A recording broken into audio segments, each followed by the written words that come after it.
Basibhozo abantu abathe baphulukana nobomi emveni kwezantyalantyala zemvula eMonti. Abantu abahlala ematyotyombeni ngabona abachaphazeleke nangakumbi, yaye abanye babo abanandawo zokuhlala ezizezabo kungoku nje. Isebe lozinziso lwabantu lenza unako ukukhawulelana nale meko.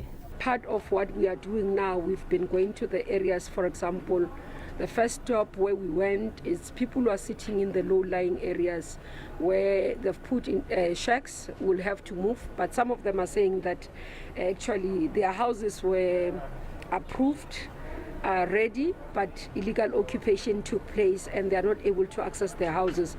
So we've agreed with the province that within a month at least there should be a resolution for those communities. Umphathiswa jikelele wesebe lozinziso lwabantu uthi akonelisekanga konke lixesha elithathwa lisebe khona ukuze lincede uluntu ngokupheleleyo ngelixa lentlekele, yaye loo nto kufuneka ifikelele esiphelweni. We want to improve the turnaround time of assessment, especially if sites are available, are accessible for people to assess. So at least to 24 hours that assessment should be done for human settlements, and we should be able to respond in terms of providing alternative accommodation.